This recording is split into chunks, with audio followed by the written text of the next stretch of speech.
sering ditanya, apakah kedua orang tua meninggal, Rasulullah SAW meninggal dalam keadaan kafir? Kan sudah kita jelaskan, hadis riwayat Imam Muslim, hadis sahih. Ini bukan perkataan saya. Nabi SAW pernah datang ke sebuah wilayah namanya Rabwah, di sekitar dekat Mekah, 80 kilo kurang lebih dari Mekah. Lalu Nabi SAW terisak-isak menangis seperti orang yang sedih sekali. Lalu Umar mengatakan, ya Rasulullah, saya tidak pernah melihat anda menangis seperti ini sebelumnya, gitu kan? Kuburan siapa ini? Kata Nabi SAW, ini kuburan ibuku ya hai Umar. Aku memohon kepada Allah agar menziarahi ibuku, aku diizinkan, dan aku memohon kepada Allah untuk beristighfar, untuknya aku tidak diizinkan. Tidak boleh beristighfar untuk orang yang kafir, gitu kan? Berarti menandakan ibu Nabi SAW yang meninggal seperti itu. Kemudian ayahnya, riwayat Imam Muslim juga, ada seorang sahabat pernah bertanya, ayahnya meninggal dalam keadaan musyrik di Mekah. Ya Rasulullah, di mana ayah saya? Surga atau neraka? Kata Nabi SAW, di neraka. Hukum Allah jelas gitu. Lalu dia marah, dia keluar. Nabi SAW suruh panggil, ditepuk dadanya sambil Nabi mengatakan, ayahku dan ayahmu di neraka, dua-duanya. Ini jelas penyampaian Nabi SAW, bukan perkataan saya. Jadi jangan sampai gara-gara ini kemudian ada orang cuma egonya, lalu mengatakan, ah masa sih, ah nggak mungkin, dan seterusnya. Gimana nggak mungkin? Hukum Allah kok itu, penyampaian Nabi SAW sendiri. Kalau kita menghormati Nabi SAW, kita harus menerima statement beliau. Kalau mau sedih, Nabi SAW lebih sedih mestinya, gitu kan? Tapi kita lebih mencintai Nabi SAW dari segalanya. Ini statement beliau. Dan kita kalau orang tuanya dalam keadaan Islam, tentu kita lebih junjung tinggi, kan gitu.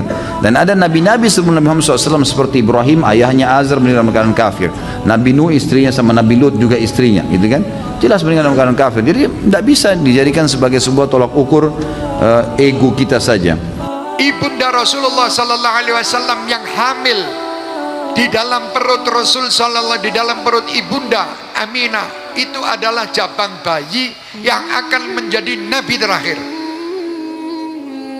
Seorang tadi yang diceritakan oleh Habib Ali, disentuh dadanya aja, itu rencana mau membunuh Rasul. Tawafi karena nyekel pedang, nyekel belati, itu ada mata ini Rasulullah. Rasulullah mudeng mengopi arep boleh ngono tok. Saya ngono. Boten Kanjeng Nabi, terus lagi jalan. Rasulullah tahu ini mau mata ini. Wong Rasulullah itu tahu depan sama belakang sama kok. Jadi kalau di belakang itu ada sholat, orang sholat gojek, itu Rasulullah ngerti siapa sing gojek. Beda sama kita, udah ngaku CCTV, baru dilihat setelah selesai, oh ini yang gojek ini. Rasulullah tahu. Subhanallah, waktu itu akan membunuh, dipegang dadanya aja oleh tangan suci Rasulullah. Orang ini menjadi orang yang beriman dan bertakwa kepada Allah, menyatakan, ya Rasulullah, orang yang tadinya sebelum aku masuk ke tempat ini paling ku benci adalah engkau, tapi saat ini orang yang paling ku cintai adalah engkau. Tangan tok. Nah ini bagaimana tubuh Rasulullah semua ada di perut, di kandungan Siti Aminah. Ini seorang ibu yang luar biasa. Sungguh sangat kurang ajar kalau ada yang mengatakan ibunda Nabi Muhammad di neraka. Ini tubuh Rasul Muhammad ada di kandungannya selama 9 bulan. Dikatakan Habib Ali, di situ Siti Aminah hamlan khafifan la tajidu lahu thiqala wala tashku minhu alaman wala ilala. Tidak ada rasa sakit, tidak ada rasa berat. Di dalam kandungan ini adalah Muhammad sallallahu alaihi wasallam, manusia yang tidak pernah merepotkan orang lain, walaupun ibunda sendiri. Kenapa ayahanda Rasulullah sallallahu alaihi wasallam itu meninggal lebih dahulu?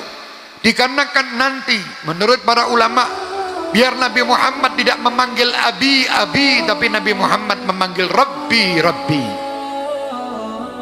Jadi Rasulullah tidak mengambil ayahku, enggak. Tidak manja-manja dengan ayah, manjanya dengan Allah. Rabbi adabani Rabbi fa ahsana ta'dibi. Ini Rasulullah. Ayah Rasulullah SAW waktu di dalam sulbinya ada Nur Muhammad, semua wanita yang di Mekah semua ingin dinikahi oleh Abdullah. Berusaha, bahkan mereka itu memamerkan wajahnya di depan Abdullah untuk dinikah. Tetapi Siti Aminah di dalam rumah kesendiriannya berdoa, minta kepada Allah Subhanahu wa Ta'ala agar Abdullah bisa menjadi suaminya. Allah mengabulkannya. Luar biasa. Begitu dikatakan bahwa ayah yang di dalam sulbinya dititipkan Muhammad sallallahu alaihi wasallam di neraka. Na'udzubillah min dzalik. Kalau ada orang punya pendapat seperti itu. Kita doakan mudah-mudahan kita dan mereka dapat hidayah. Ini bagaimana tangan tadi aja, tangan Rasulullah memegang kepala seseorang di usia yang sudah tua. Orang itu dilihat rambutnya sebagian putih, sebagian hitam, padahal usianya sudah lanjut. Waktu ditanya, ya fulan, kenapa rambut kalian ini yang di atas putih, yang di atas hitam dan yang di bawah-bawah ini putih? Wahai saudaraku, sesungguhnya di masa kecilku kepalaku ini sering dipegang oleh Rasulullah. Rambut yang pernah, kepala yang pernah dipegang Rasulullah tidak pernah putih. Yang tidak dipegang ini putih. Loh, itu tangan Rasulullah. Ini Rasul ada di sulbinya Abdullah. Di situ dikatakan ayahnya kafir, neraka, jahanam. Astagfirullahaladzim. Hati-hati, jangan gampang percaya. Kalau kita tidak tahu, tidak usah banyak komentar tentang itu. Itu urusan Allah Subhanahu wa taala. Tetapi saya punya keyakinan bahwa tidak mungkin Allah menitipkan jasad yang luar biasa ini kepada seseorang yang ahli neraka. Tidak mungkin. Subhanallah. Dan waktu itu paman Rasulullah SAW dititipi Rasul. Di masa kecil Rasulullah, paman ini dititipi Nabi Muhammad. Bukan paman itu merasa berat dengan adanya Nabi Muhammad. Tidak. Karena Nabi Muhammad tidak pernah memberatkan orang lain. Di situ Nabi Muhammad SAW dititipkan ke pamannya untuk meringankan beban paman Rasulullah. Karena paman beliau ini Abu Talib termasuk yang tidak mampu. Karena tidak mampu dititipi Rasulullah, cukup untuk memberi kehidupan bagi seluruh keluarga Abu Talib. Sewaktu makan yang biasanya itu anak sekian banyak, Abu Talib mempunyai anak yang banyak. Di situ biasanya satu piring tidak cukup untuk mereka. Tetapi dengan adanya Nabi Muhammad, satu piring, Abu Talib tahu bahwa tangan ini tangan berkah. Diambil dahulu, wahai Muhammad, makan dahulu. Rasulullah mengambil dulu dengan tangan sucinya. Setelah selesai dibagikan semua sampai ke depan Abu Talib. Nasi itu atau makanan itu tidak berkurang sama sekali. Ini kehebatan Rasulullah. Ini kehebatan Rasulullah. Jadi tidak pernah membebani. Tidak pernah membebani. Rasulullah dibebani itu sering. Sampai-sampai Abu Talib kalau pas kebetulan musim panas, beliau itu berdoa di depan Ka'bah, mencari Aina Muhammad. Aina Muhammad, gendong dulu. Dia mengatakan, ya Rabb, berkat ini manusia ini turunkan hujan. Turun.